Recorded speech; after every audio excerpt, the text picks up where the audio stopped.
How's it going, folks? I'm struggling with this. This is the fourth time I've tried to record this review, right? And what I'm finding is there's so many. If any of you listen to my review of The Endless, I was so taken with that film, right, that I just felt like I needed to do a review of it where I went into every little detail of it, ran you through it. And on listening back to that, I just think it sounded. I just don't think it worked. So I was going to get on here, and I've already attempted this. You'll never hear it though, because they were awful. But I've already tried to record a review of this film in the manner that I did the Endless, and it just didn't work. I just couldn't do it because there's just so much to talk about. Like, too much complexity in it, too many little details here and there that I just couldn't do it. I just tried, and I was like, oh, this is not working. So what I think I'll just do is just give you a general idea of what I thought of the film, pick up on just a few points that of interest to me. So yeah, the film in question, we'll have seen by the title, is Midsommar, or however it's, said. But my general feeling and opinion of the film is that I thought it was really good. I thought it was really good, and I was glued to it. I was absolutely glued to it. The mystery of what's actually going on is great. Pardon me, it had me glued, and I didn't know what the hell was going on. Some of it was so weird. Some of the members of this community that where they visit this community, some of the stuff they do is so weird. Some of the stuff they say is so weird. How their traditions are it's so weird. I sat there with a look on my face, a lot of it. It was good, not in a bad way, but I just sat there like mouth open thinking, what's going on? Where's, you know what I mean? And that's a good thing. Believe me, it's a good thing in this film, and it really didn't let me down. I just thought it was great. It was such a good watch, and I didn't find myself drifting. Sometimes I'll sit there and I'll drift away to my phone, and I'll pick my phone up. I didn't. I just wanted to know. I was glued to find out what was going on, and it really was good. I've got to say it though.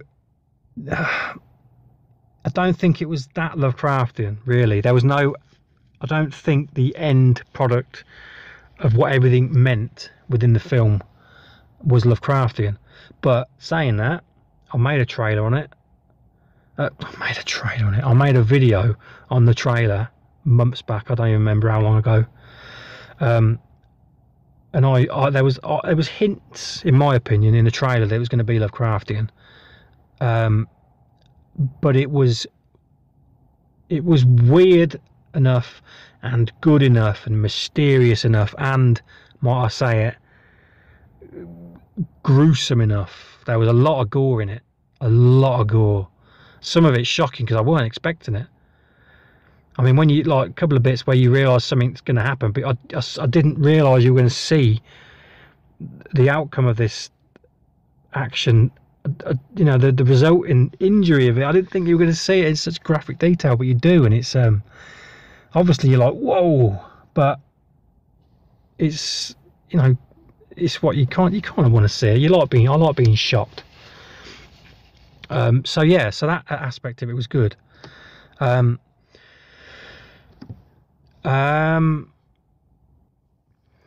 Yes, I was a little bit, like I always am, and this is not a fair reflection of the film, I was a little bit disappointed at the end where it didn't go to where I thought it might. There was a few hints in there that made me think it's gonna go to a place that, every Lovecraft fan wants it to go, but it didn't quite make it there. There was no hints at greater forces at work behind these people who you could just say were a bit mental, maybe. Yeah. So yeah, there was. I mean, like I said, there were hints. There was hints in the trailer. That's why I put a review. I can't bloody talk properly. Excuse me. The, a review of the trailer on, because there was things in there that made me think this could be heading in that direction. Um, Namely, the big triangle. Well, this is one of them. The big triangle sort of building they had in the trailer. Now, obviously, anything to do with triangles, you're instantly going to think something. I mean, if you harken back to the void, the gateway to the flipping void was a triangle, wasn't it? Everything was centered around triangles, and I know that can be a recurring theme in cosmic horror and stuff like that. But yeah, the triangle made me think there was going to be, I don't, whether it was going to be some sort of gateway or I don't know what. That triangle did play a big part at the end of the film, but I'll let you find that out for yourself. Yeah, there was other things like the bit in the trailer with the hand clap, where the guy claps his hands in front of one of the what do you call them, protagonists, I think. Yeah, they claps his hands in front of him, and suddenly everything goes weird and like warped, and like it's like reality's distorted. That didn't pan out to be anything Lovecraftian. I'll tell you what, yeah, no, there are some spoilers in here. Let me just say that, so I can mention more than I want to talk about it a little bit. So yeah, the spoilers there, right? That isn't anything Lovecraftian with reality. That is the fact that the guy is on drugs. He's on some sort of magic mushrooms or something, which is a big part of this film. Drugs. As soon as they get to this community, the people we're watching, as soon as they get there, they're on drugs. And there's some good like visuals in that for when they're on the drugs. And again, you could say it leads back to, it might just be drugs messing with their mind. It might be the drugs opening their mind up to other realities. You know what I mean? But I think it's implied. It's just the fact that he's on drugs. So yeah, there's that. But there's also, I think I mentioned in the trailer about the bit with the wailing sound and pain sounds coming out of a room. That made me think there's going to be some kind of, like, I don't know, just sound of people wailing in pain. What it sounded like. It's something haunting about that. You're thinking this is going to lead somewhere truly disturbing. And this film, yeah, there was some disturbing stuff in it, but it wasn't quite in the way I thought. That wailing sound was actually coming from a group of women who were stood in a semicircle, naked, whilst a couple were having sex. It's very relevant to the film, but it wasn't. Obviously, I wasn't expecting it to be that. Also, there's a bit where there's a part of this film where one of the community members, he looks like he's some sort of, I mean, they do worship something here in this film. They are worshipping something, because they've got all these sort of paintings and drawings of like traditions and stuff. And there's a weird bit actually where it shows this, like a banner they've got, and it shows all these like bits where women are like sticking knives at their fannies and that. Fannies means, what does fanny mean in America? For any American listeners, I think that's your ass, isn't it? Fanny means your lady bits in England. So anyway, they're bits like disfiguring their bits with a knife and that, and that's weird as shit. And there was actually a bit, right?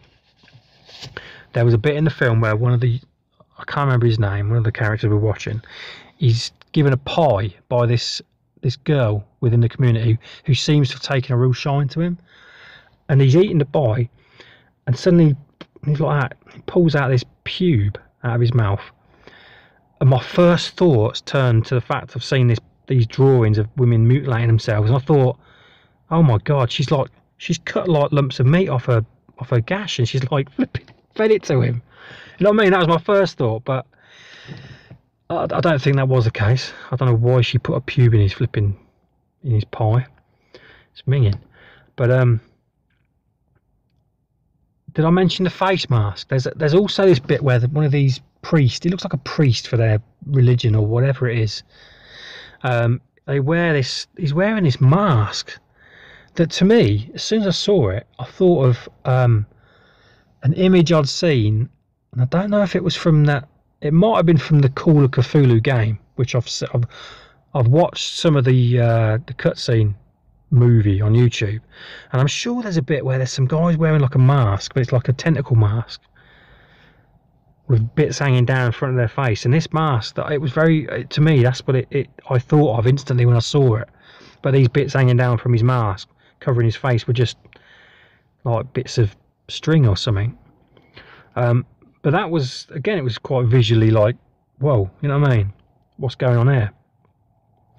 There's also a bit where one of the characters has been, he gets led astray by one of the girls at the camp. I think he thinks he's going to get his end away, and he gets led astray by her, and you don't see him again till I think the following night, where one of the other characters has gone in to like a sacred temple thing to steal, not to steal, but to take photos of their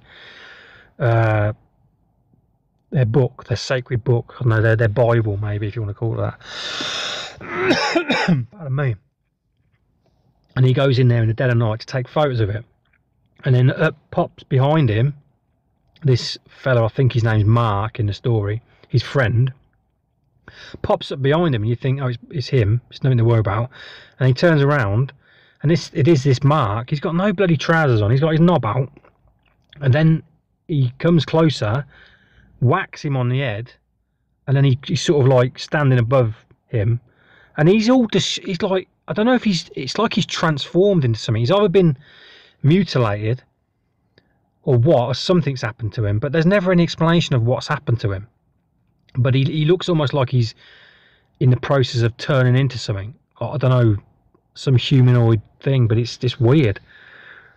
It's all weird. It's all weird. This whole film is weird in a good way. It's really good, and I think you definitely need to watch it. But yeah, so this Mark character, he's like mutilated and not transformed, just disfigured us as much, but there's never an explanation for it. So yeah, so there's that, and then there's things, like I said, there's things in it that make it really Lovecraftian, and then there's aspects to it you think, well, that's not Lovecraftian. But I mean, for example, it's a lot of it's all about the end game is about human sacrifice and their rituals, and they're in a cult, and there's gore, and there's misery, and there's, you know what I mean, it is Lovecraftian in a way, but behind their rituals and their religion, if it is that, and their, you know, there's I don't think there's ever any it's never implied that they're worshipping, well, a god of any kind. I don't think there's ever anything mentioned. I may have missed it, I don't know, but I don't think there's any implication of that. But yeah, there's some real, like I said, there's some shocking bits in it of gore and that. And there's some absolutely off the wall bonkers bits that you just think, I'm sitting there and I'm like, what the hell? What is going on? There's a bit at the end. Where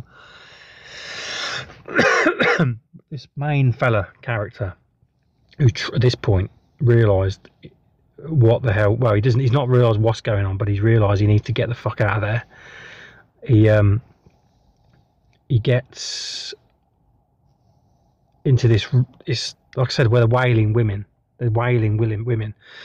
and he's not forced, but he has sex with one of the girls from the commune, and all these naked women are just standing around him. They want his seed. They want him to breed with this woman to create. I think they say they have to bring in outsiders to mate with the members of this group to avoid inbreeding.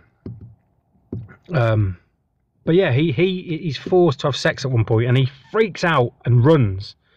And he runs into this barn, and then he sees a couple of the other members of the group that he thought disappeared, like went, because it was too weird for him.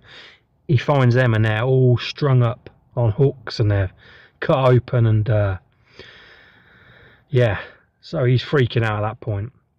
But anyway, they capture him. And there's a little scene earlier on of a bear in a cage just in one corner of their community, and you think, what's the bear all about? You know what I mean? Why is that there? And then at the end you realise why the bear was there. Anyway, they've caught this guy and they've got all the dead bodies of everyone. They're not even just dead, they look like they've been hollowed out, or they just look like ashen. You know what I mean? Just, they look almost like, well, you'll see. So what they do is they put them all in this triangle temple thing, and then they put this main character who we've just seen captured. They gut the bear, and they take all its insides out, and they sew this fella inside the bear, so he's wearing this bear suit, and then he can't move. He's on a drug that means they blow this stuff in his face, and he's like paralyzed. He can't talk, he can't move, so he's just sat there in this bear suit in this triangle temple. And the girl in the story, the main girl, she has won the place of May Queen or something like that, where they do like they go in, the girl, have you ever seen it's very like the Wicker Man. It's very along them lines. I should have said that early on, but I didn't. But it's very, very along the lines of the Wicker Man. So if you didn't like the Wicker Man, you probably won't like this. If you did, then you're in for a real treat. But she's won the title of May Queen. I don't know if it was intentional. It might have been. But she's won that, and she's kind of, her mind is gone. She's like one of them now, and so she gives the go ahead for all this to happen. A couple of the they definitely sacrificed themselves to some higher power, but it's not actually mentioned. A couple of the community members have to sacrifice themselves, and they choose to. They do it willingly. So they're all bundled into this triangle temple thing, and strategically placed in certain places, and then it's just lit on fire.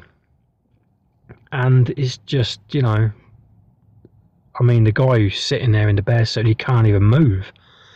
It's very, not harrowing, but like, just if you, oh god, yeah, placing yourself in his position, man, it can freak you out and make you panic, I tell you. But Christ on a bike, I don't know if this review's made any sense. Oh, this is going to be like my 5th attempt. I'm sorry if this hasn't made any sense. I've just kind of rambled on bullet points through the film. The whole film probably doesn't make much sense at the minute, but you know what? Go and watch it for yourself.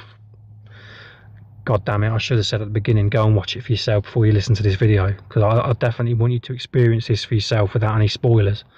But yeah, the film, it's hard to explain. It's very hard to detail everything in the film, which I've tried to do already, and it didn't work. So, like I said, I've mentioned the bits that I really stuck out in the film to me. It's a brilliant film. It's very gory, very gruesome, very cultish, very mysterious, and I think you need to go and watch it however you can right now, because it's really good. It's really good. Don't expect to be feeling very good when it's finished though, because it really leaves on it ends on a downer, you know, as I've said. But yeah, definitely check it out. Go and watch it. It's really good. And I'm going to stop repeating myself now by saying that. So yeah, I'll leave it there, I think. Thanks for listening to my video, and go and check it out, and I'll see you next time. Cheerio for now.